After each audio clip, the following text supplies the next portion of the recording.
Namaste, everyone. Welcome to Good Living Practices session number 20. And as you know, we have been doing these sessions over the past year and a few months with Dr. Ram Rao. And based on his his best-selling book, Good Living Practices. And we are taking stuff from there, and he is discussing some specific topics or pointers that he has been sharing with us. And today's session, we will be discussing therapeutic recipes and how this subset of foods benefit our physical, mental, and emotional states. So Ram, I know we have heard about you are what you eat, kind of, that adage in the Western, concept of good living. But I'm eager to learn what you have to share today on how, the good living practices can help, good eating practices can help, and what kind of recipes we can follow. Because I think, we know that we have to eat well, we have to exercise, we have to do this. But for those of us who think we are doing something right, but maybe we are not. It would be nice and to learn from scratch on what recipes we can follow, and how, like maybe like a sample meal plan or something like that will help, so that we can definitely plan that into our meals over the few days, or over our week or something like that, and then use that to make ourselves feel better. So today, go ahead, and I'm eagerly looking forward to what you have, what wisdom you have to share with us. Wonderful. Thank you so much, Radhika. Good morning to everybody on the Pacific time zone, and good day if you're not on another time zone. And welcome, as Radhika mentioned, to the 20th session of Good Living Practices. As you're aware by now, Good Living Practices are tools or interventions to keep the body, mind, and emotions as one unit, what we call as unfractionated living, in order to experience optimal health and wellness. All right. So today's topic is on therapeutic recipes. And let me go ahead and start sharing the slides here.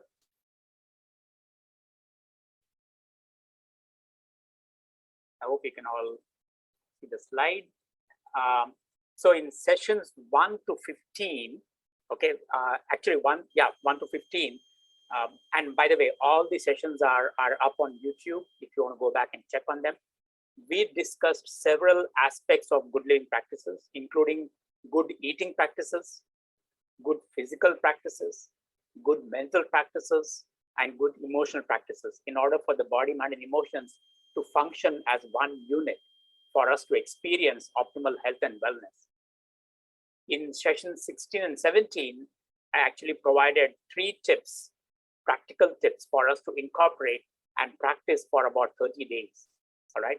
And then session 18, we actually saw the importance, the need, and the benefits of meditation or stillness.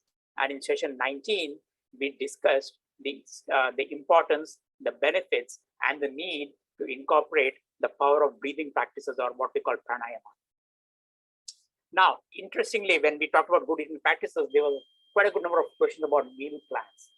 Now, today's focus is not exactly on meal plans, but the reason I brought this up, I call it therapeutic recipes, is mainly because I have seen a lot of people coming down with COVID infection.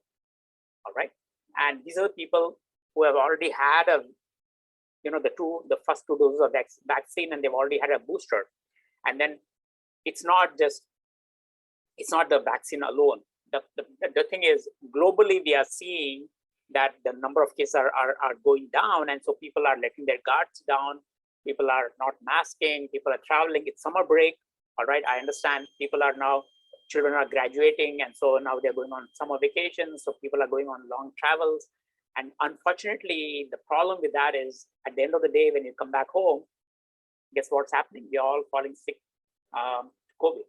But it's just not COVID. It's just not COVID alone. There are other illnesses that we go through. Okay, this is a time when some of us actually go through what I call the allergy symptoms. All right, thanks to the pollen that is spread out in the environment. There's also the time back in India. If you have your loved ones back in India, I get calls for consultations. Back in India, we have people suffering from all kinds of infectious disease because it's monsoon there. All right. So notice there's sort of unrest everywhere. All right. People are not experiencing that optimal health and wellness.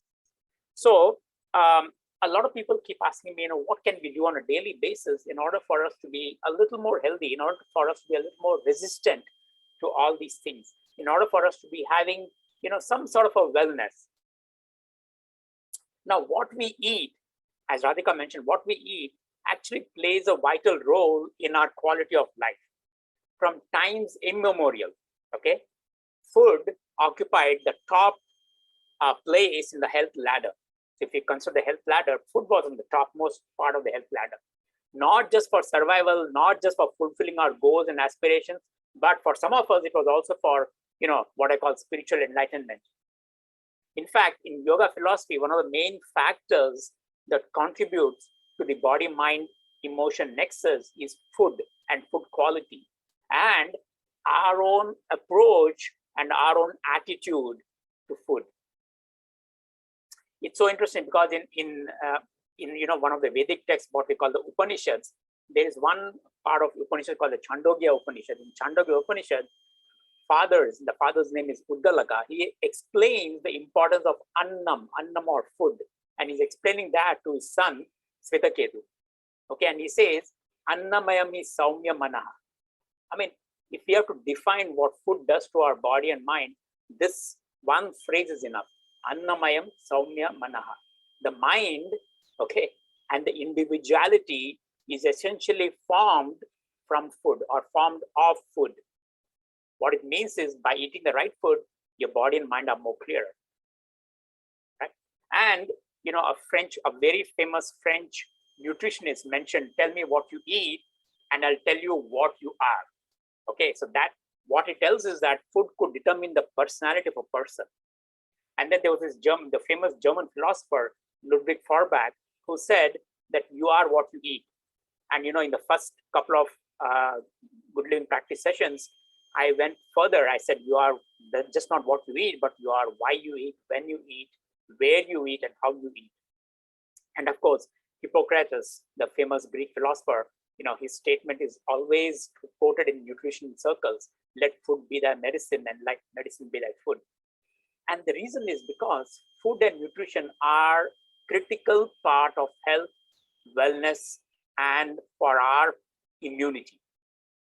Good quality food is related to improved infancy for the child, for the maternal health, for a stronger immune system. Now, when we talk about immunity, and especially now in the COVID, we talk a lot about immunity.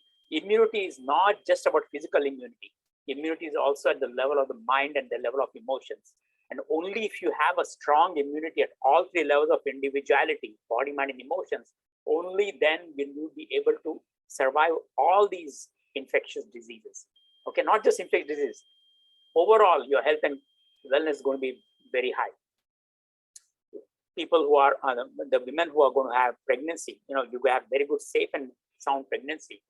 There's lower risk of communicable diseases like diabetes and cardiovascular diseases. Now, notice thanks to the pandemic, a lot of people have now become more aware of health and wellness. And we are seeing a revival in the importance of nutrition in terms of disease and health. Okay, and people have realized that health and wellness can be achieved through a proper guided nutritional habits. Now, most of us, if not all, most of us experience digestive disturbances, whether it's acute or whether it's chronic. And these disturbances can cause discomfort and embarrassment. Now, remember, the gut is not very far from the body or far from the brain. We now know, thanks to modern medicine, which agrees with Ayurvedic medicine that there is a close brain-gut nexus. Okay, and because the gut or the stomach serves as the entry point to our complete physiology or physiological system, optimal functioning of the gut, optimal functioning of the digestive system is required not only to correct imbalances in the body, but also to correct all imbalances in the mind and in the emotions. Which means if you have to have a good, strong, optimal immunity at the level of body, mind, and emotions, okay, you need to make sure that your gut is strengthened first of all. Okay. By correcting proper imbalances, by correcting your digestive system, you can end or you can prevent a lot of diseases. And of course, you can always achieve or try to achieve a long, healthy, and quality life. Now, after having said all this, you may be asking, how do I improve my digestion? How do I improve my gut function? How do I experience, thereby, how do I experience oneness of the body, mind, and emotions? And so today's topic will focus on certain recipes, therapeutic recipes. Why is it therapeutic recipes? Because therapeutic recipes, these recipes that I'm going to discuss today, these are not foods that you can, it's not a fast food. Okay, it's not something that you eat on a day-to-day basis, like you know, at a point where you're running for work or something like that. No, these are foods that are required to restore the balance between the body, mind, and emotions. So these are not your day-to-day fast food or processed foods. All right, these are specialized foods that promote optimal digestion. Okay, they stabilize the emotions, they stabilize the mind, and they stabilize the gut. Therapeutic recipes can be taken as a medicine, and that's why it's called therapeutic recipes. Okay, and as a medicine, you can incorporate them as part of your day-to-day lifestyle as well. Now, these therapeutic recipes I'm going to suggest are balancing for all constitutions. What do you mean by that? Well, if for some of you who are a little more knowledgeable in the Ayurvedic system of medicine, you will know that we are all different in terms of our constitution. In fact, even modern medicine, we researchers, we say that we are all born with different genes, right? So the genetic makeup of a person also determines what you eat, all right? But the recipes that I'm going to suggest is good for anybody, whatever be your genetic makeup, whatever be your constitution. Now, at the same time, please be very open, because you may have your own list of therapeutic foods that has come down from your family traditions. Maybe it's your grandmother who gave it to you, or maybe it's your great grandmother, or maybe it's your grandfather, maybe it's somebody that is come from family traditions. Okay, keep that aside. You can keep following that. Okay, so there's no judgment here. What I'm going to suggest today as part of therapeutic recipes are actually drawn from the Ayurvedic texts. Okay, and they are supported by evidence-based studies as well. Okay, so if you have your own list, fine, no problem. We're not going to discuss about your list. Keep doing that. But this list that I'm going to talk today for you all is something that will benefit everybody. Okay. So the first one that I want to bring to your attention is what we call the CCFT. C stands for cumin, the second C stands for coriander, and third F stands for fennel. Okay, cumin, coriander, fennel seeds, or what we call the 3T seeds.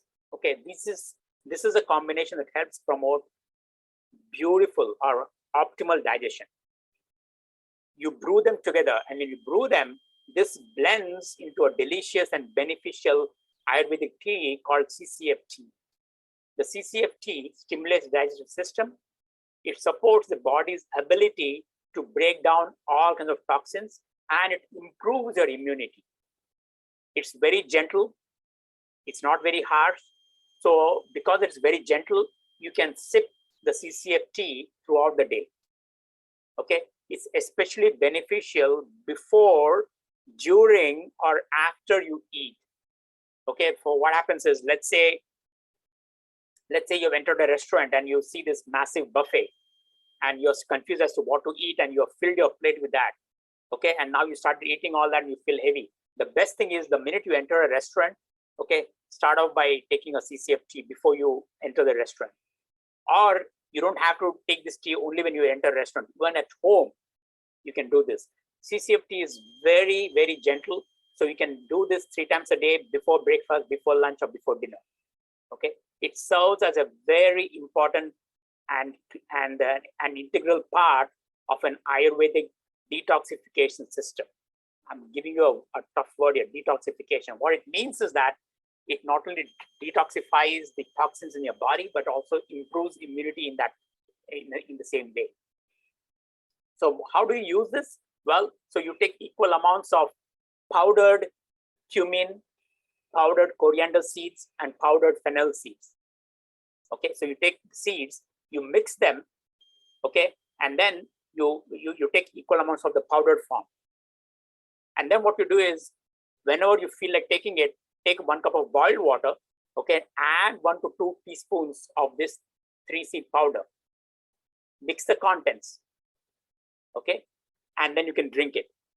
Now, the best benefits from this tea will come only if you don't keep this for a longer period, okay, because remember, these are powdered already. Generally in Ayurvedic medicine, and now we know about from evidence-based studies as well, that once you powder the spices, they lose their aroma, they lose their potency, what we call virya and vipak. They lose their potency after a certain time. So you don't want to keep this powder for more than a week. That's the reason why, if you're going to use a powdered blend, try to use a small amount so that it can last for 1 week. Okay, so that every week on a weekend you can prepare a fresh powdered sample of this tea. Now, the other way is, if you want to go a little longer, what you can do is you can combine 2 teaspoons or 3 teaspoons of the same ingredients, cumin, coriander, and fennel, but in this case you're taking the seeds, okay, not the powder. So these are seeds, okay, and then you can boil them in water. So double up the water amount, and then you keep boiling it till the water level comes down to half. Okay, so now you actually have a nice tea that you've used, where you're taking the seeds and boiling it. Okay, the only thing is, because it is seeds, the amount of ingredients that come out from the seed into the boiling water may not be, it will be a slow process. Okay, so what you do is, now you remove it from the heat, let the seeds, let it settle down, and then take just 2 to 3 teaspoons of that liquid concoction, okay, and mix it or dilute it in water and drink it. Now you can reuse that contents in the vessel by adding more boiled water to that. Okay, until the time that you now realize that you're not getting a taste, which means that now the seeds have generated enough amount of stuff. Now there's nothing in the seeds left, okay, for you to benefit from it. So that's the time when you can, instead of throwing it in the trash, just throw the seeded thing into the garden if you have one. Okay, it will serve as a compost. Okay, so that's the difference between using a seeds and using a powdered spice tea. All right, so that's number 1. Very good for digestion, very good for immunity. Now, there's another one that I call the super spice mixed tea. Okay, in super spice mixed tea, in addition to fennel, coriander, and cumin seeds, we also add cardamom, okay, elaichi. We also add black pepper. We also add ajwain, okay, and we add cloves. So remember, now in the Ayurvedic text, fennel, coriander, cumin are considered to be good for all constitutions. Okay, cloves is mostly for people of certain constitutions, clove and black pepper.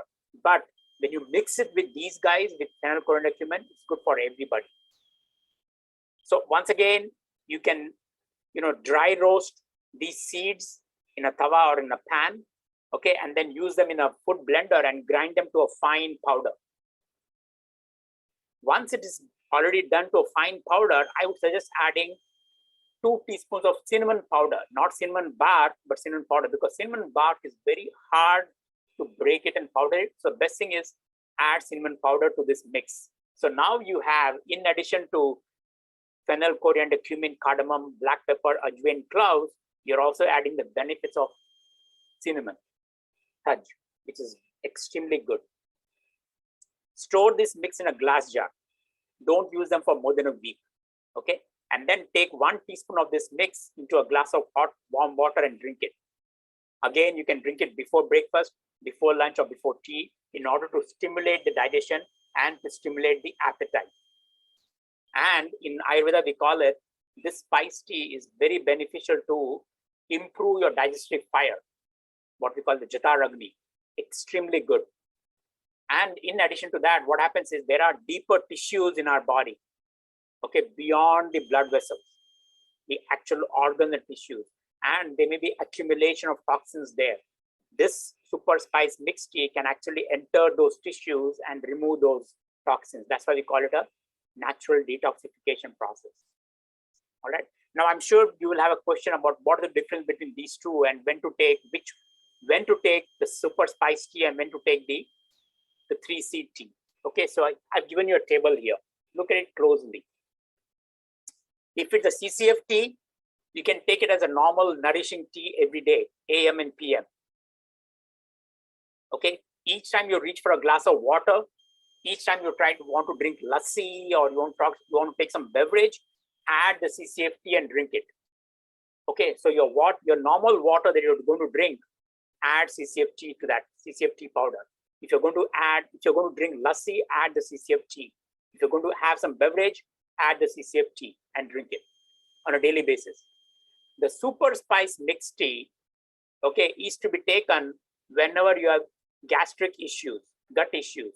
Like let's say you have gas, you have constipation, you have bloating, you feel sleepy after a meal, you feel lethargic after a meal, you don't have energy after eating a meal, okay? Or if you have a lot of allergies, or if you have chest congestion, if you have blocked nostrils from the pollen allergy, or if you have COVID. Now remember one thing, for people with COVID, even though you have had your vaccinations and even if you had a booster, that 5-day or 6-day period, okay, especially the 3rd and the 4th day is a day when you feel so miserable. Ask anybody who's got infected and they'll tell you, the 3rd and the 4th day is the most miserable time of the day, time of the life. Okay, you cannot explain what you're going through. You have absolutely no energy. Your energy levels are so low and you don't feel like doing anything. You don't feel like reading, you don't feel like doing any work, you don't feel like eating, you don't feel like doing any kind of work. In fact, people don't even want to sleep. They don't even want to rest.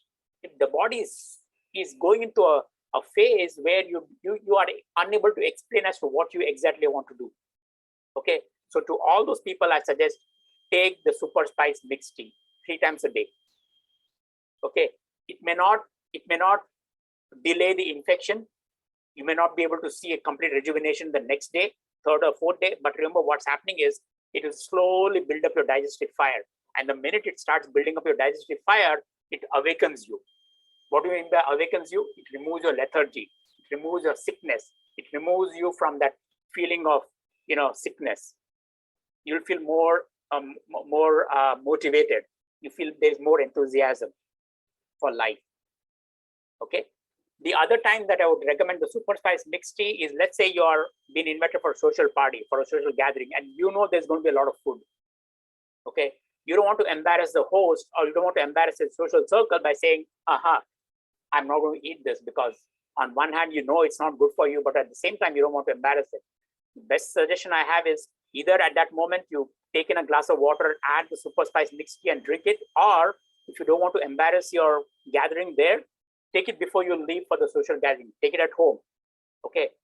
I have absolutely no embarrassment. I keep a small Ziploc bag with me in my purse, or in my pocket. And each time I go for any kind of gatherings, I just add this to a glass of water and drink it. I mean, people are drinking all kinds of stuff. I'm drinking a glass of water that is with the spice mix, which I know is very good for my health. Okay. So it's very good before a social party. It's very good, especially if you're encountering a large gamut of food that is placed before you in a restaurant or wherever it is.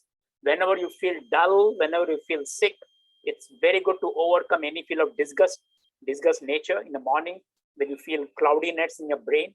All right. So all these are things when you can take the super spice mixed tea. Okay. So I hope you get the difference. CCF tea, you can take it anytime you want. Super spice mixed tea, take it the time when you feel away from your normal self. All right.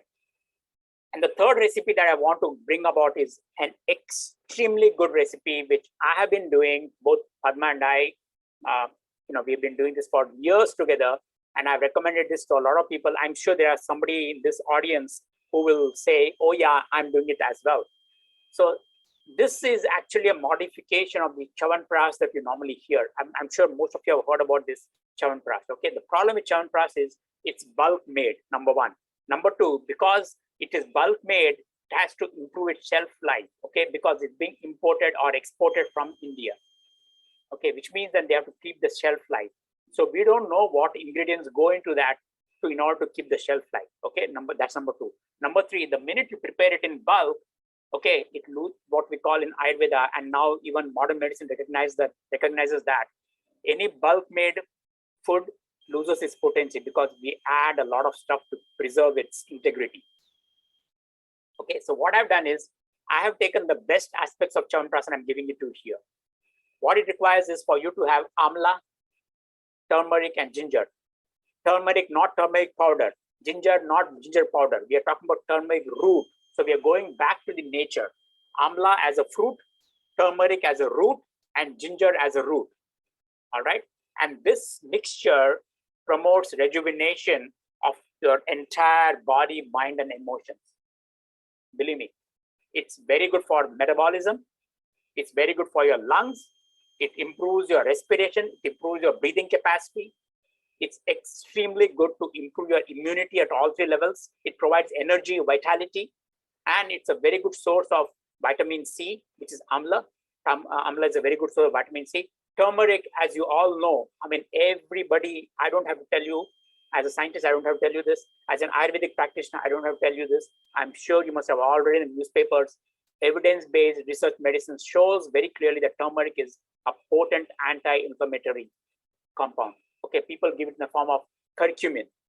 Curcumin is an extract drawn from turmeric. Let's not go there. Let's go to the roots. Let's go to the natural source, which is the turmeric root. These ingredients go into the deepest part of our tissues, what we call in Sanskrit dhatus.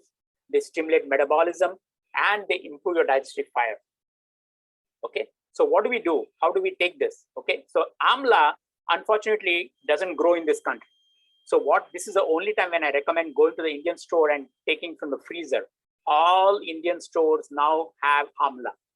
It will be in the freezer. Okay, it's a fruit. It's flash frozen, which is very good. Because it's flash frozen, it's very good. It retains its properties. Amla in the frozen food section is available in two formats. Either as a whole fruit itself, which means then you have to remove the seed, or nowadays they've started giving half amlas. Half amlas is where they remove the seed. Okay, if you get the half amla packets, okay, take those. Unless, of course, I have right now I have like 6 or 7 of them in my fridge, in my freezer. Okay, so people have realized the importance. So it goes like crazy. So you may want to go to the Indian store where you still see it, because people are buying like crazy all these amlas. Okay, if it's a whole fruit, then you have to remove the seed.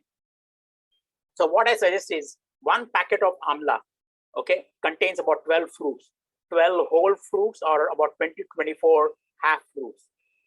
Soak it briefly in boiling water. Okay, you don't have to boil it, you don't have to cook it. Just briefly soak it so that it becomes soft. And if it becomes soft, it's easy to remove the seed if it's a whole fruit. And if it's a half fruit, it's easy because now it is softened, you can blend it. Okay, and the same thing, take the fresh ginger root and take fresh turmeric root. How many? Well, ginger roots about 5 to 6 finger size. Turmeric root 5 to 6 finger size. Okay, peel the top layer. Okay, and then along with the amla, soak it in the boiling water. So now they all 3 are softened. Take them into a blender and then blend them into a chutney, or what I call as a paste. You can add a little water. Okay, once you make a thick slurry or a paste, store it in glass jars and keep it in the freezer. Keep 1 in the fridge that you're going to use daily. Okay, and what you do is every day morning on an empty stomach, take 1 or 2 teaspoons. 2 teaspoons is very good. 1 if you're not getting a taste immediately. If you don't like the taste, start off slowly by taking 1 teaspoon in a glass of warm water. Okay, I would not suggest adding any sweetener, but I leave it to you. If you want to add a sweetener, go for the natural ones like jaggery or honey, if you're okay to it, or maple syrup. Okay, but don't use processed sugar. I don't take jaggery. I don't add any sweetener. My wife and I, we just take it. Okay, drink the contents early in the morning on an empty stomach. Okay, and if you like it, mix it along with a CCF tea and take it before lunch, dinner as well. So before lunch and dinner, you're combining the best aspects of the spices, the CCF, the 3 spices, and you're combining the good aspects of amla, ginger, and turmeric. And my friends, I'll tell you, if you start this, okay, as a preventative recipe, this is very good. Okay, and you'll be safe from all kinds of infectious conditions. Very, very helpful. All right. And then I also have another recipe, therapeutic recipe, which I call as super simple khichdi. All of us know what khichdi is. Okay. But remember, khichdi is an extremely good and nourishing diet, especially if you want to improve your immunity, if you want to improve your digestion, if you want to improve your metabolism, if you want to improve your overall optimal health and wellness status. In Ayurveda, we consider this to be the most revered, most nourishing diet for people who are extremely worried about gaining weight. This is a very good weight loss recipe.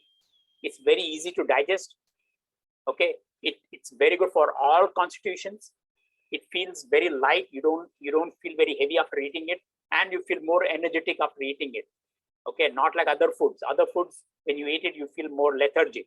You feel more depressed. You feel more unmotivated.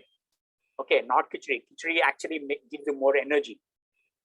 Now, the way we prepare khichdi, I don't know, you may have your own little ways. Okay, you can bring in your grandmother's recipes with you. Doesn't matter. This is the recipe that we follow in the Ayurvedic tradition. You can modify it. We use a combination of rice and mung dal. Mung dal can be used either as a split mung dal, or you can use the whole, as mentioned here. So you can see here, it can be green, it could be the yellow. Okay, green is very good. Yellow is equally good, but green actually contains fiber as well. So if you have issues with constipation, the green mung dal is very good because it has the bran. Okay, whole mung dal is also good. Whole mung dal takes a little longer to cook. So my suggestion is, if you want to use whole mung dal, try to soak it 24 hours prior to making khichdi. Okay, so it becomes more soft. In fact, if you are using whole mung dal, I would suggest that you use the sprouted mung dal, which is really very, very beneficial. So 72 hours prior to making khichdi, soak the mung dal. Next day, discard the water, allow it to sprout, and then use a sprouted whole mung dal. Okay, split yellow is also good. Normally, in Ayurvedic traditions, we call for the ratio is 1 cup of rice and half cup of mung dal, or 1 tablespoon of rice and half tablespoon of mung dal. Okay. Now, you can add, when you're doing khichdi, you can add any kind of vegetables and cook it with khichdi. You can cook it along with it, or you can eat it as a separate entity itself. Okay. If you're cooking along with that, fine, add it to your khichdi and then cook it. You can also add the FCC seed powder as well, 1 to 2 teaspoons of that. You can even add the super spice mixed tea to that. It will turn out to be the most invigorating khichdi, believe me. Okay, veggies, you can add any veggies of your choice. Try to limit potatoes. Okay, that's not what we want. Try to use more of other veggies. Greens, especially good during the COVID time. For people in India, monsoon time, best would be to eat a lot of greens, because greens are nourishing for the stomach. Eat a lot of carrots and root vegetables. Okay, not potatoes, but other root vegetables. As I said, vegetables can be cooked separately, or you can cook it with the khichdi itself. Okay, mix it well, and then you can add it, and then you can drink it. You can eat it. You can eat it 3 times a day, 2 times a day, whatever you feel up to it. Now, I know immediately, I'm sure a lot of hands are going to be raised up. What about people with diabetes or people with sugar issues? Okay, people with sugar issues, you can make a khichdi of just mung dal alone and take it. Or if you want to go one step further, instead of rice, add quinoa. Okay, quinoa is a great. So quinoa is less of carb, more of proteins. Okay, so and moong dal is also protein. So you're getting more of a combination of different proteins, which is very nourishing as well. So you can combine quinoa with moong dal. Okay, and as I'm talking to you, believe me, we just prepared a quinoa moong dal based khichdi.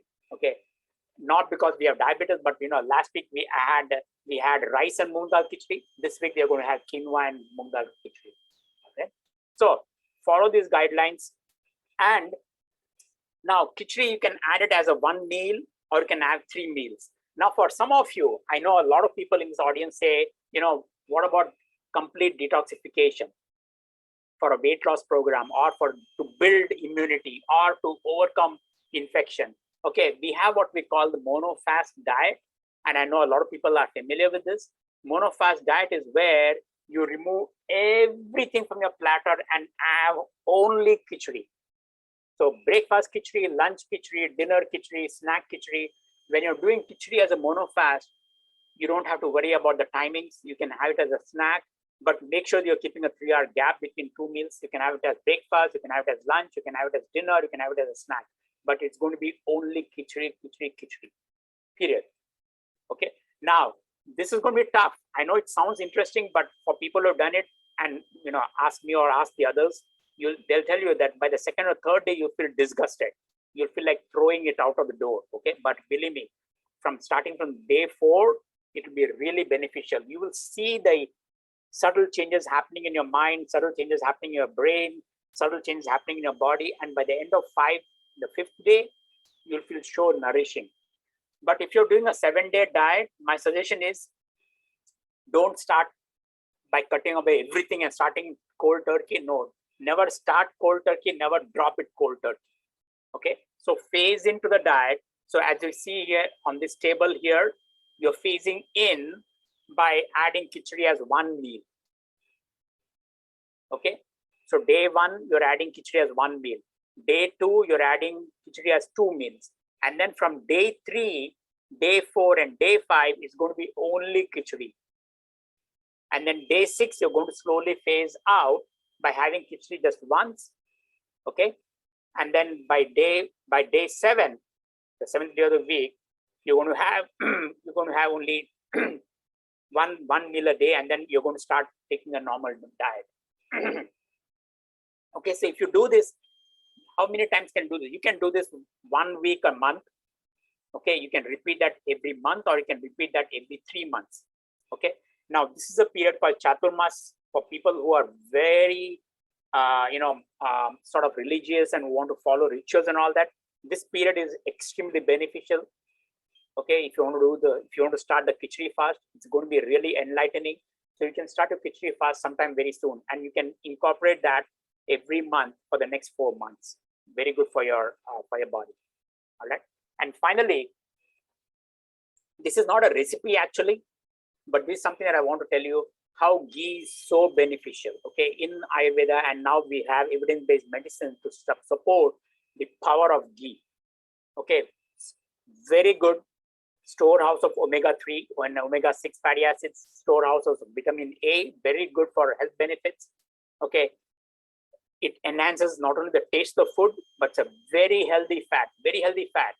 And for people who talk a lot about saying, oh no, my cholesterol levels are very high, my triglyceride levels are very high, my LDL levels are very high, believe me, ghee, and this is true even for American Heart Association has also mentioned about how ghee is very good. Okay, now ghee is known to reduce the acidity of the stomach. Okay, so people who are experiencing acidic conditions, ghee is very good. It cleanses the digestive system. It improves the digestive fire. Okay, its consumption can improve conditions like constipation, hemorrhoids. It builds the bones. It builds the muscle tissue. It's invigorating for the skin. Okay, so it's a very natural moisturizer. So it helps externally and internally as well. And it helps weight loss. Why does it help? Now you say, how can a fat-based diet help weight loss? It's not about adding fat. The minute you eat ghee actually stokes the digestive fire, the Jataragni, and improves the digestive fire. If your digestive fire is improved, you start tending to lose a lot of visceral fat. Okay, so that's the reason why ghee is very good in terms of building a muscle mass.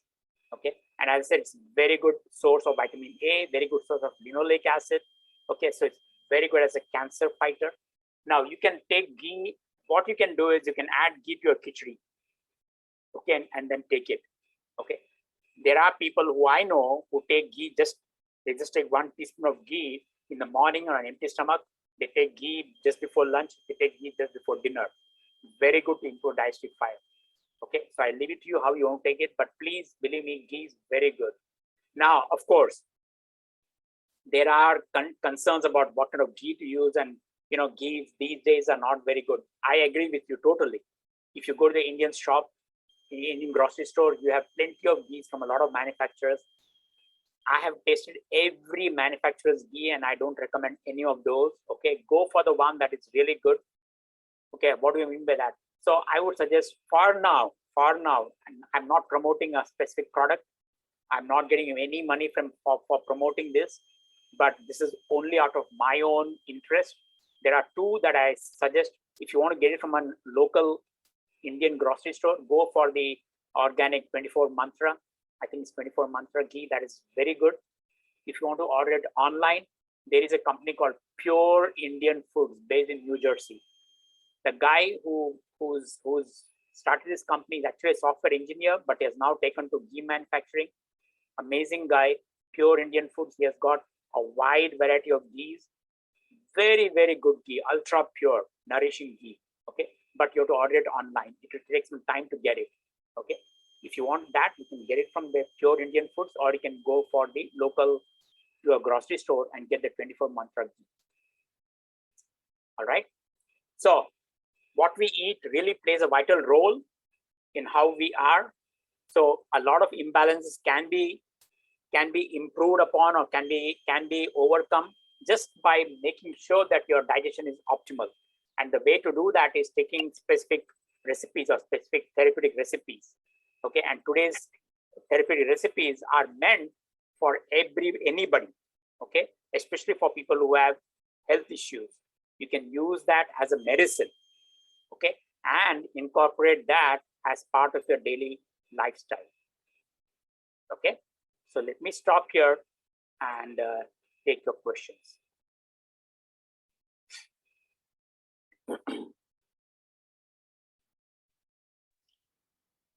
Thank you, Ram. Appreciate that.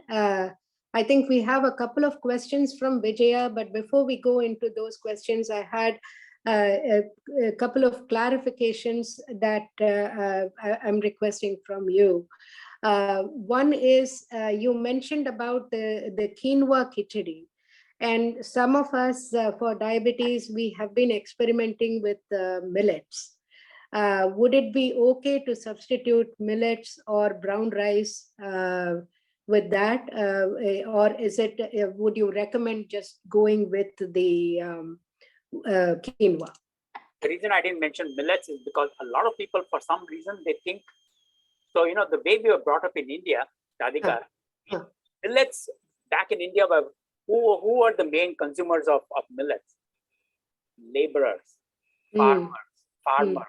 People who worked, who toiled day and night, who are doing all the construction work and all those were the people who consumed millet because it was so cheap, right?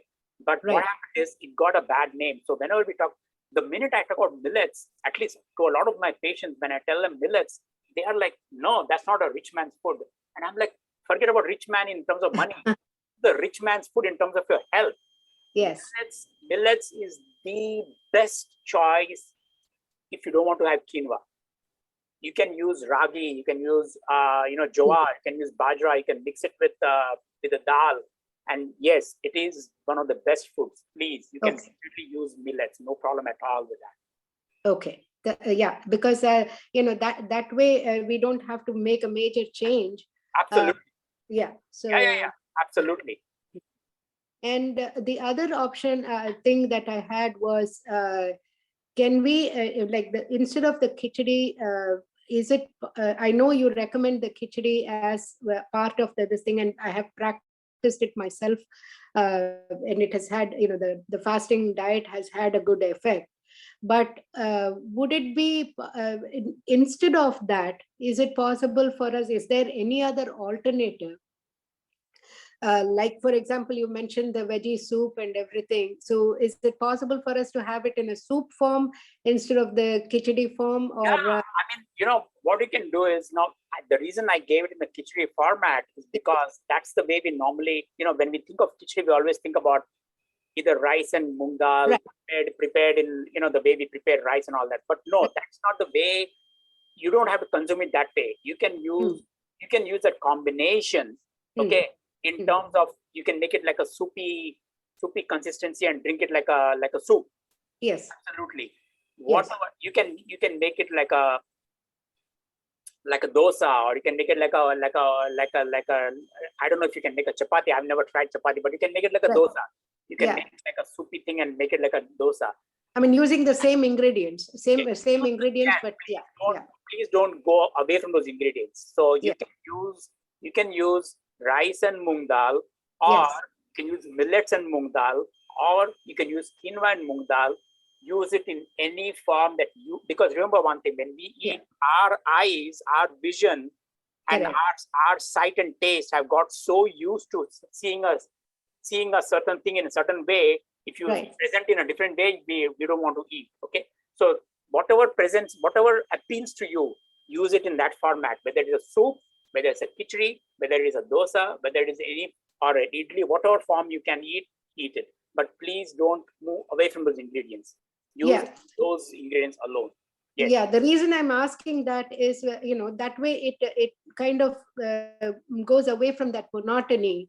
Absolutely. And and we can incorporate that as a meal plan. And so instead of just practicing it once a month, it's possible for us to do that over the month, like doing it 3 days in a week or something like that. Plus, it also offers us, when you make the khichdi and you make it, and sometimes in bulk, it becomes like solidified the next day, and it becomes a little unappetizing to eat.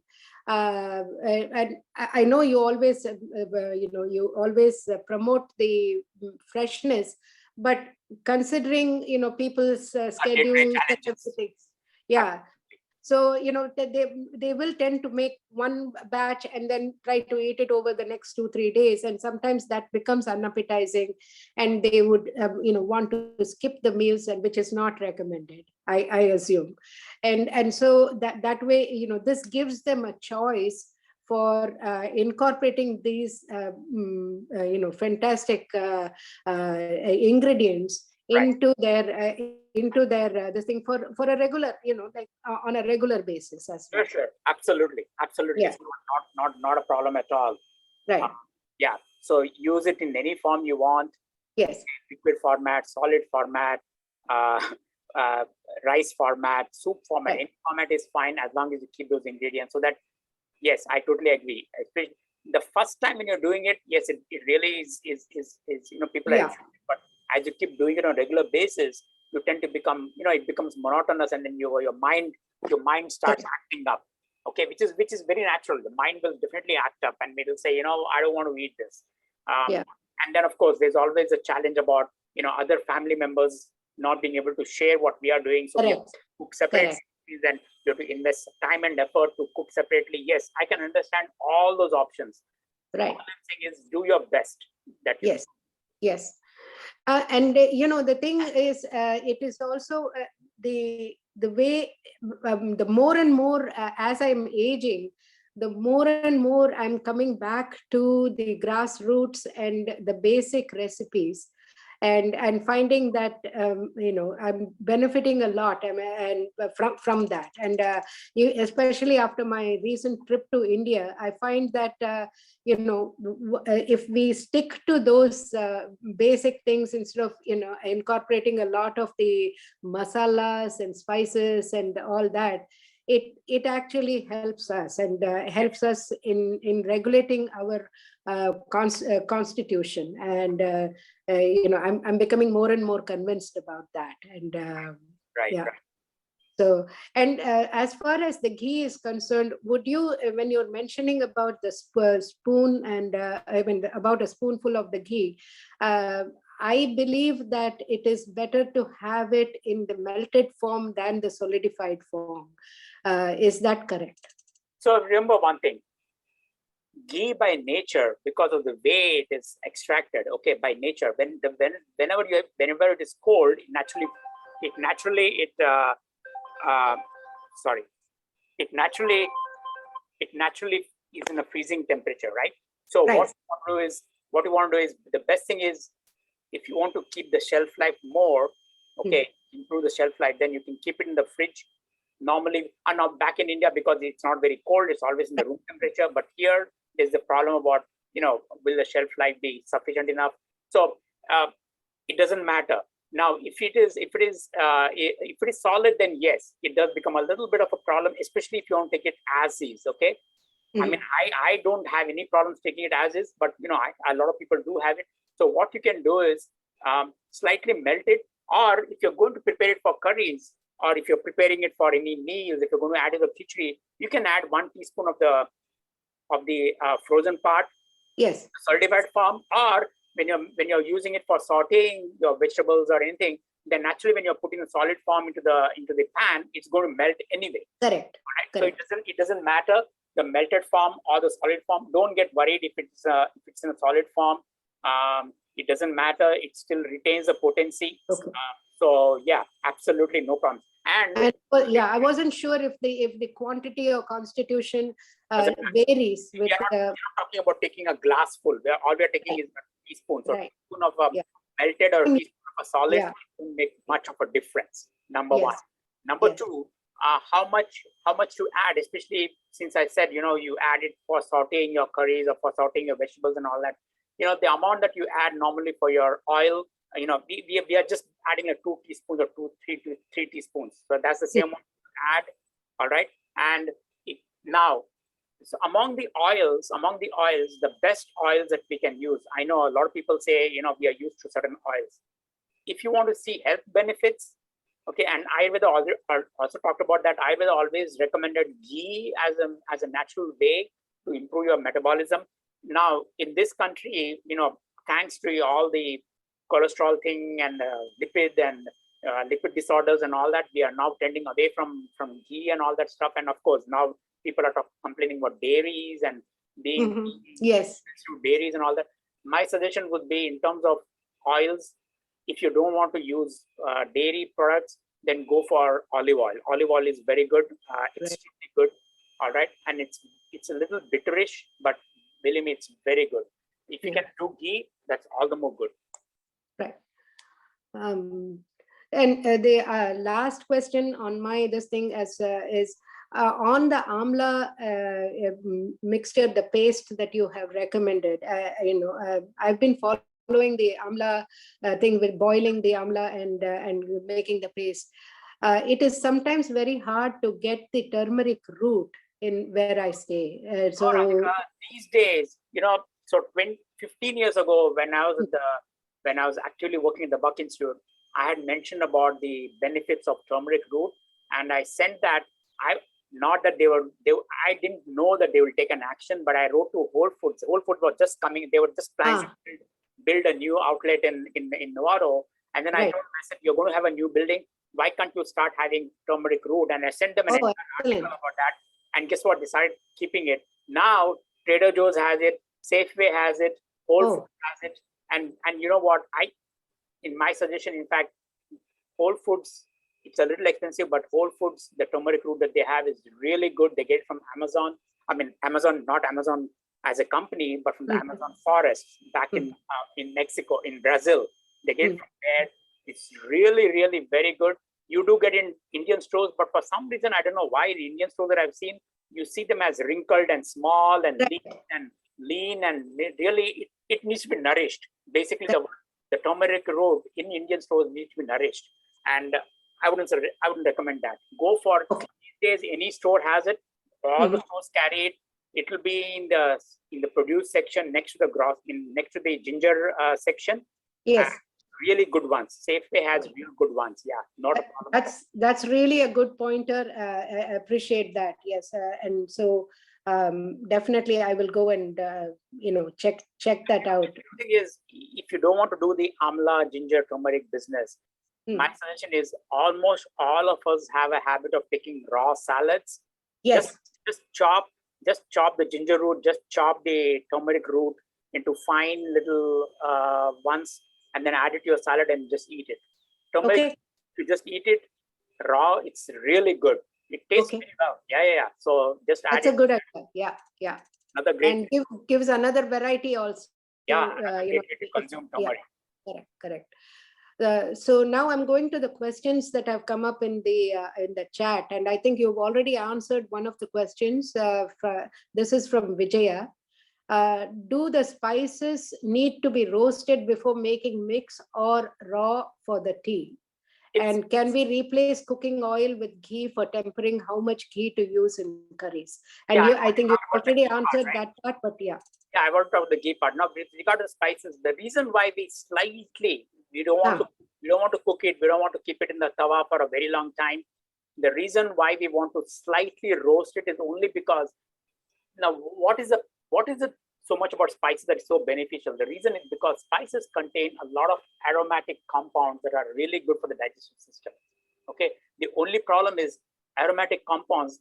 For people who are in organic chemistry, they'll realize aromatic compounds, they'll lose their potency after a short while. Okay, so you want the benefits of those aromatic compounds, and so what happens is the heat, when you slightly warm it up or roast it slightly, it makes it active. So those compounds, they become very active. So that's the reason why we slightly roast it before we take it as a tea. Yeah. And just to share information, my mother-in-law is 86 years old, and she has always the water that she drinks, first thing in the morning that she will do is about 1 to 2 liters of water. She will boil that and add these the CFT mix, and she uses more of the cumin, and that is what she will drink throughout the day whenever she wants water. And so I have also, because she has been with me, I've benefited from that, because she's always encouraged that, and I use that water, and it has really helped my the indigestion, most of the time the indigestion and everything. So that is what I have in my daily water intake. I just have that, and so it is really, really good, and I can vouch for that. So Radhika, again, there's no discrimination here. I'm not judging anybody here, but if you are 50 and above, anybody who's 50 and above, start incorporating spice mix into your water and drink it, please. Right. It's extremely good for all of us, because once you're 50 and above, okay, you are definitely, and it's nothing to do with your constitution. It's a natural aging phenomenon. Our digestive system is no longer what it was when we were in our 20s. Right. Whoever it is, our digestive system is no longer what it was when we were in our 20s and 30s. We have a hard time, once we are 50 and past, we have a hard time digesting our food. Okay, we have all kinds of digestive issues. It is embarrassing. Okay, wherever you go, it is embarrassing. So the best thing is, whatever be your digestive issues, the best thing is incorporate these. These are gentle spices, CCFT. It's a preventative. Yes. Okay, it's more of preventative and less of therapeutic. Okay, so add it to your water and drink it every day and make it a part of your life. It's really good. Right. And so that is, and one of the things that I would recommend is just, since you will be drinking water, you can actually have it in and just keep sipping it throughout the day, and that really helps. So that's would be my recommendation as a practitioner of the GLP, on the advice of Ram. Nice. So and now I would like to open it up for any other questions before we move on to other questions based on previous sessions. Does anyone have any questions?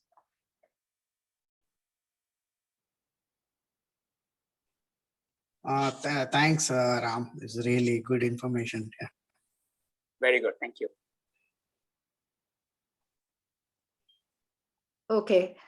So before, so I would like to take some of the questions that we have received in the email, Ram.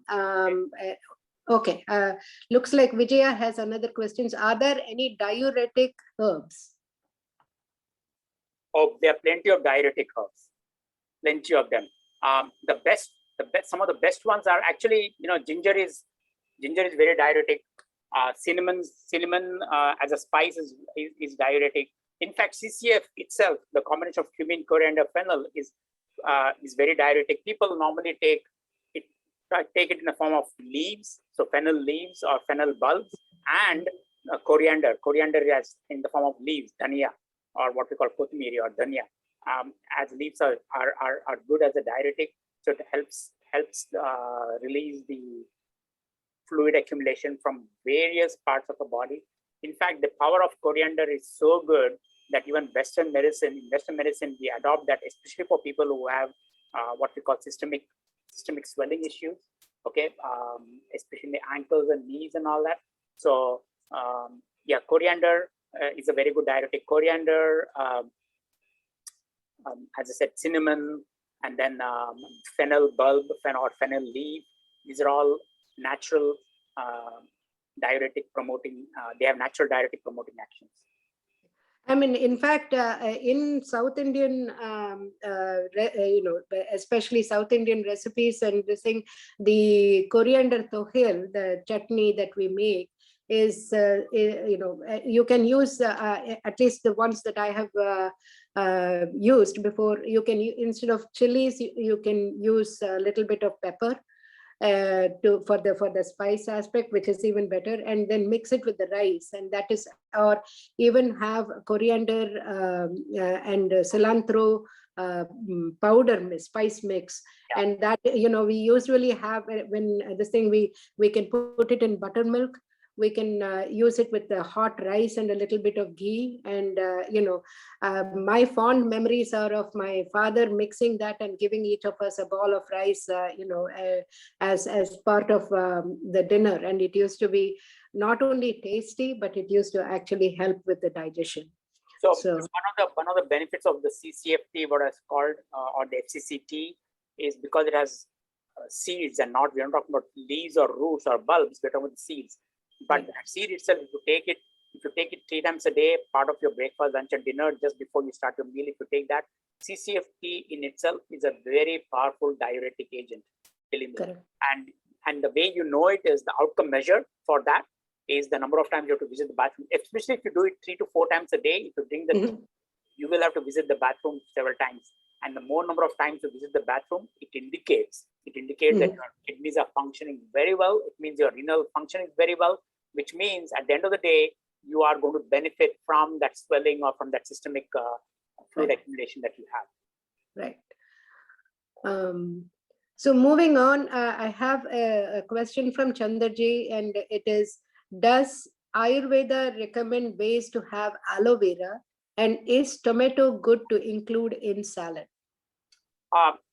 Yeah, so, let me talk about aloe vera. Aloe vera is also called kumari in Ayurveda, highly revered. And how do you take it? You take it in any format you want. You can take it in water. You can add it to the water. You can add it to your skin. You can add it as a nourisher. You can apply it on the body. You can even take it raw if you can. Okay.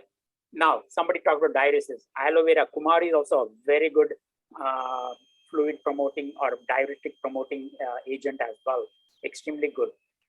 So you can take it in any way you want. Now, the taste of it can be a little, it's not everybody can like the taste. I mean, I have done it. I've taken it raw. I've taken it as juice. I've taken it as a gel. We do get aloe vera in several different formats. If you go to any natural food store, you'll get it as a juice.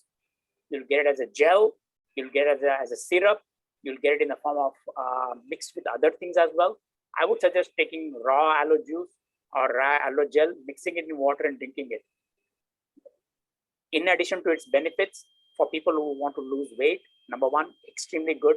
And the way it does it is because it improves digestion and it's a diuretic agent as well. So several different ways by which you can take aloe vera. Okay, you can also add it on your salads if you want. Yeah, Okay. very good for that as well.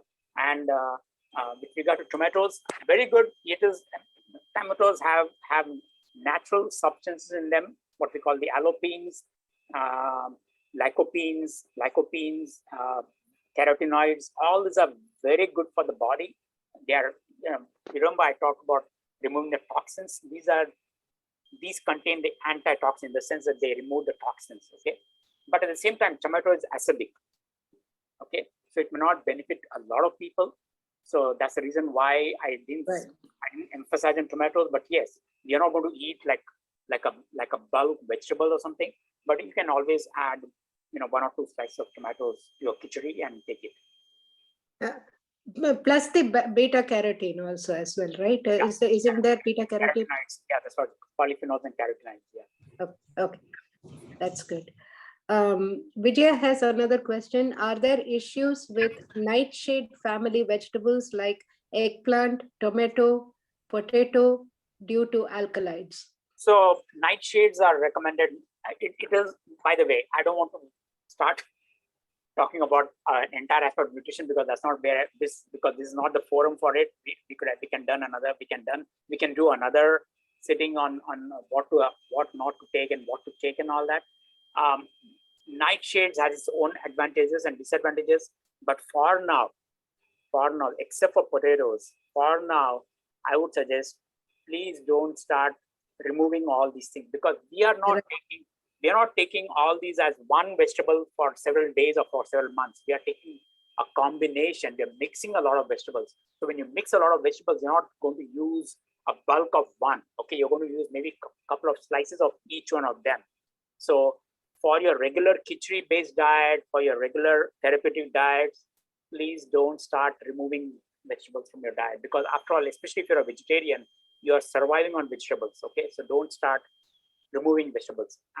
Go for all the vegetables. The only thing I suggest is if you have a particular affinity for one, don't keep on eating only that stuff. So, so for example, now in this country, generally potatoes are something which you eat 3 times a day, 4 times a day. People don't mind eating French fries all through the day. Okay, we don't want that because remember, when you talk about therapeutic recipes, we talk about recipes that are medicinal. Okay, so when you talk about medicinal, you want to use it as a medicine, not for pleasure. All right. So let's not eliminate for now any vegetables. That's a very good point, Ram. Thank you. Radhika, I have a question. Yes, ma'am. Namaste, Ram. Namaste, Radhika. I just had a question about this aloe vera juice. Is it dosha sensitive? Because in my experience, the reason I'm asking this is because I used to take aloe vera juice and I'm a very pitta predominant person and it didn't go well with me. So can you just comment on that, please? Well, so David, there are other things that you need to do because aloe vera is actually recommended for pitta-based individuals. And I don't want to talk about a lot of doshas here because we have a mixed audience here. They may not know what pitta, kapha, and vata is. But aloe vera is especially recommended for pitta individuals because aloe vera by nature, what we call vira vipak of aloe vera is seetal, means it's cool. And so who is benefit from cooling diets? People who have a lot of heated issues, who a lot of heat, a lot of temperature based. So aloe vera actually goes very well for people with pitta issues. On that note, it's very good for people who have vata issues as well because it's a moisturizer. It has what we call the earth and the water elements. So extremely good for vatas and pittas. It's basically what we call a tridoshic component. So very good for all the constitution, but especially recommended for pitta people and for vata people. And if there's somebody with certain issues with aloe vera, then there are other things that you want to check to see what exactly is happening in your life that you're sensitive to aloe vera, and we can talk about that later. But yes, it's very good for people who have generally heated body temperature or people who are drying condition. Yeah. And just as a disclaimer, because this is more of a generalized discussion, it is some things which may not be, which may not relate to you specifically, because each person's body type and constitution is different. What we would recommend is, it's a good thing you're asking that question. That's very good, because it helps us also to elaborate and clarify some of the points. But if there are some things, I would recommend that you work one-on-one with Ram, or have a suggestion with any of your doctor to figure out what would work for you specifically. Yeah. So that is just a disclaimer. The one man's meat is another man's poison. So that is the reason why. Thank you. Thank you. Yeah. So any other questions before I move on to some of the questions we have received by email? Okay.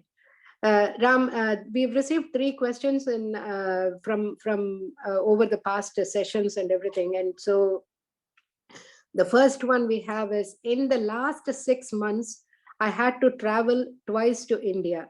I am now dreading long haul travel. Can you, in the future, talk about tips for smooth travel and how to overcome jet lag? I don't know if this is something that would qualify for us to have a separate session on, but I wanted to throw it out in case you are able to answer. I like that question, Radhika, because I was actually this morning, actually last night, when I was thinking about next month's topic, I thought I should talk about, because we just returned from India, and I know a lot of people that returned from India, and a lot of people had complaints, and so I thought I'll cover that as to what you can do before you go on a long travel. So yes, definitely I'll take it up next month. We can talk about some Ayurvedic good living practice tools and tips that you can bring into your own life before you make a long haul travel. Sure. Right. Yeah, there are many things we can do to improve the. So we will address that specifically as a separate session. Okay. So tabling that question for future. Second question is, sorry for sounding lazy, but can you briefly mention the title of each past session, so it will be easy for us to navigate the videos? And I think we have done that as far as the GLP sessions that Sid has uploaded. But I was not sure what exactly the caller was asking about. Well, I'm equally clueless, but maybe it's not clearly mentioned. I don't know. I thought the titles are mentioned, but anyway, if you want, we can do that. Yeah. So just for everybody's for everybody to know this, and I'll put it in the WhatsApp group also. Sessions 1 and 2, which we began way back during the pandemic, talks about good eating practices. Right. Session 3 is about physical exercises and the importance of physical exercises in order for you to overcome all kinds of health issues. Session 4 was on brain training exercises, because mental training is equally important as physical training or physical exercise. Session 5 was the need and the importance of selfless service. And then session 6 was on the 5 sense therapies. I covered a lot on 5 sense therapies, and one of the session 6 was on the sense of sound and the eyes, and the session 7 was the sense of touch, skin, and the sense of vision, eyes. Sorry, the previous session 6 was sense of sound, which is ears, and then 7th session was on sense of touch, skin, and vision, eyes, and then session 8 was on intermittent fasting, and I talked about the importance of intermittent fasting, why fasting is beneficial, and I also brought in the concept of Ekadashi fasting as well. And then session 9 was on the final 2 sense therapies, sense of taste, the oral cavity, and sense of smell, which is the nose or the nasal brain nexus. And then session 10 actually was on management of blood sugar, and Chandraji actually spoke to us about how we brought in tips and interventions, good living tips and interventions for managing blood sugar. And then session 11 was on good sleeping practices. Session 12 was the need and the importance of chewing your food. Because remember one thing, at the end of the day, whatever I suggest, okay, don't take it in isolation, because we have to bring in several components. And chewing is one of the most important aspects of good eating practices. So you have to cultivate chewing as a need, okay, when you're cultivating good eating practices. So we talked about that in session 12. Session 13 was negativity and its influence on our immunity and mind-body nexus. Session 14 was on specific aspects of good eating practices, and I spoke about you are when you eat, which is timings of the meal, and you are where you eat, the location as to where you're going to eat. And the location about where you're eating will be very important again next month when I cover about air travel and food. All right. And then session 15 was on colon health. We talked about the importance of maintaining a good colonic balance. Session 16 and 17 was on practical tools that I gave for people to follow for a month. Okay. And then session 18 was on the power of meditation. Session 19 was on breath practices. And session 20 is today's topic. Yes, yes. So what what we can offer to do is probably, whatever you have gone through, we can put it in the WhatsApp group, as well as I will request Sid to, maybe mention that in the, like a small, after the title, Yes. to see what the session covers. So that is one thing we can offer. Yeah. Sure. Yeah. Definitely. So this third question is something that came, but it is, they are talking about a specific day that is, it may not be relevant for today, but it's a date for the start of the onset of monsoon in India. So that's probably sometime in July. So it says, today is an important day in the Hindu traditions and festivals. It marks the onset of monsoon and Ekadashi. What can we do here in this country since there are no rains here? Oh, that's a huge topic. Yes. It's a beautiful question. It's a great question, but it's a huge topic. So how about, I don't know, should we address it now, or we can address it next month when we talk about air travel? I think what we can do is, What you say, Radhika? I think this, like you said, it is something that, especially with the onset of festival season and everything coming up, it should probably be a session on its own. Okay. So how about the next two sessions? Maybe next time I'll talk about, since this came now, and I know if you talk about Ekadashi, if we talk about today actually this is the time of so this is actually what we call the onset of the Dakshinayana period. This is the Dakshinayana period, which encompasses the months of July to November. Okay. Very, very holy in the Hindu culture, mainly because we have majority of the festivals coming in these 4 months. Correct. But what is interesting is this is also because even though it is holy, because we have a lot of festivals coming up, it's also the period what we call the dark period. In the sense, it's the Dakshinayana period where the earth's tilt is resulting in the southern declination of the sun. Okay, so which means that it's going to affect our own body. It's going to have a lot of profound effect, and not in this country, but in India, it's the onset of monsoon. Okay, here it is actually the onset of what we call the summer begins now, summer and early fall, whereas in India, it's monsoon. So different timings, different ways of influences, but it's definitely a period where we have to observe certain things, and we have a term called chrononutrition.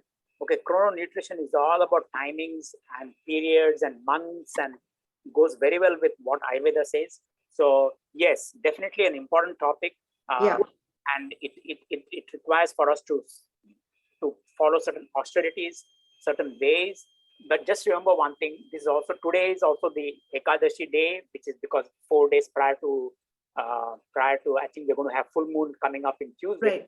So 4 days prior to full moon and 4 days prior to Amavasya, or the what we call the new moon, we have the period of Ekadashi, which comes twice in a month, and this is the Ekadashi period. So now maybe the way I'll answer this question is because I don't want to completely say no Correct. question, but I want to Correct. satisfy the reader. So what I'll say is, observe these 4 days, starting today till Tuesday. Observe these 4 days, because 4 days prior to a full moon or the new moon is when you need to see how you are in terms of your digestive system, because this is a time when the moon has got a profound influence on our digestive system. The way you look at it is, this is a time when if you're near the coast, go to the beach and see what it is. The waves in the beach are much more huge, much more bigger than what would be on other days. Okay, so now what are we? We are 70% water in our own bodies. So which means that the same effect that the moon has on the beach will have the same effect on our body as well. So look at your own self and notice what you're doing to your own body. Are you eating randomly? Are you eating a lot of junk food? Okay, try to stay away from that and try to limit what you're eating for the next 4 days. Very, very good. And the same thing you do the time when it's Amavasya, so what we call the new moon day, which is 4 days prior to Amavasya. Again, that's an Ekadashi time. Same problem. Okay, the moon's effects on the beach, on the shores, on the waters, the moon's effect on our own digestive system. Okay, we try to limit what we eat. We try to limit on the amount of meals. We try to limit on the kind of meals. The best thing is, my suggestion would be, this is a time, the best period of the time when you can start adopting khichdi in your diet, either as 1 meal or 2 meals, and maintain that for the next 4 days. Okay, and then you'll really see the benefits of it. And then next month I'll address it again in Yes. So that's the end of the questions that I have. Are there any other comments? I think Vijaya had one question. Just a second. About puris, deep fried foods like puri, samosa, and bhaji. Is it okay to eat 1 to 2 times a week for 50 plus? I think I know what your answer is going to be, but I'm going to let you answer that. Well, Vijaya, we just talked about 50 plus. I don't have to say that. It doesn't need to come from me. You decide what you think is the best for you. We're talking about 50 plus, number one. We're talking about deep fried foods. Okay, and we're talking about twice in a week. Okay, make it once a month instead of twice a week. If you want my opinion, make it once a month. And the other thing is, the other suggestion I would say is, as long as you make it at your home. Okay, because we do not know what kind of oil the restaurant uses. Okay, it may be a good restaurant, but what kind of, because remember, at the end of the day, the restaurants want to make a profit. We don't want to make a profit because we are concerned about our health. So try to make it in your own homes and limit it to once a month. Let me stop at that. I think that's the best reply. What do you think, Radhika? I leave it to you, Radhika. What do you think? How many times do you have?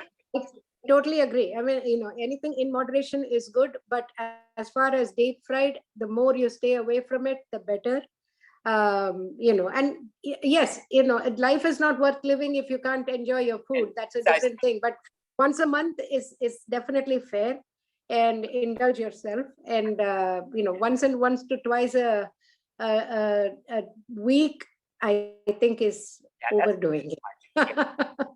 Especially when we are talking about good living practices, especially when we want to adopt a good practices to improve your health and your body.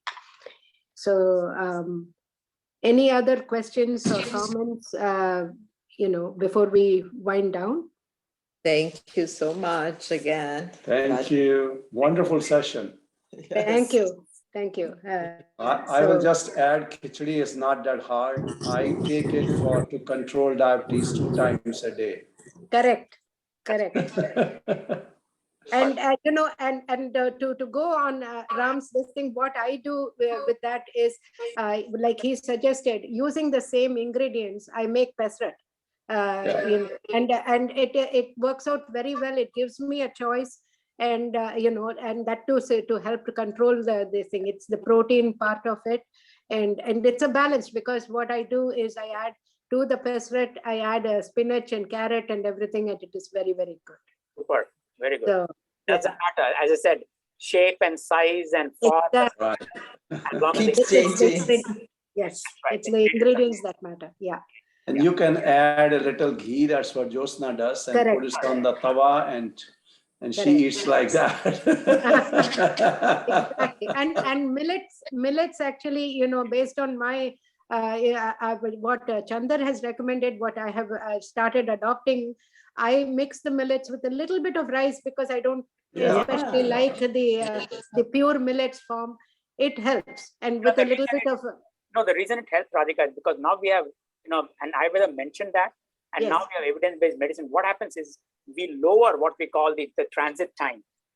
Right. And so that improves. So your blood sugar level doesn't shoot up immediately.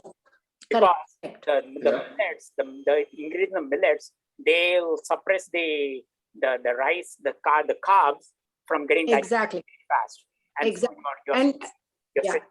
And we can also, you know, what we can do is, this is just a suggestion, Ram, we can in future, this thing, you know, we can also suggest like some small recipes like you have done with the khichdi, and maybe some small recipes that people can incorporate, for example, millet idlis or millet dosas, you know, we would love that. I've already planned that for the next session where we talk about air travel and jet lag.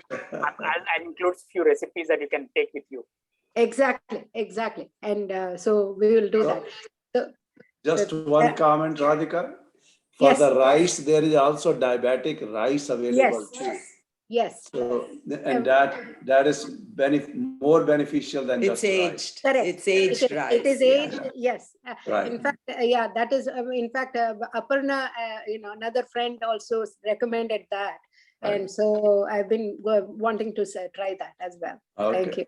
Yeah. So if there are no other, you know, questions or comments, we will wind up this session. Thank you. Really appreciate Thank you, both of you. Thank you so much. Thank you. Appreciate all of you participating in this. It is because of you that we are able to continue these sessions. Sorry, did someone say something? Okay. So it is because of, where do you get organic millets here? Oh, we get it at... we get from Red Mills. Red Mill. We get from Red Mill. Bob Red Mill. Yeah. Bob Red Mill. Bob Red Mill is good. Amazon has it. Whole Foods has it. And sometimes Indian stores have 24 mantra. 24 mantra is the one that I have. Yeah, I've seen. Yes. They carry it. Yeah. It's more popular now. Everyone is carrying it. Correct. Yeah. So again, you know, thank you. Without you, these sessions would not be possible. Appreciate your support. Thank you. And you know, these are brought to you by North Bay Hindu Center with association with Dr. Ram Rao. So if you like these sessions, please promote them. Please spread the word so more people are benefited. And if you'd like to make a donation, please do so. You know, it will help us with our efforts as well. Thank you so much. Thank you. Thank you. Thank you.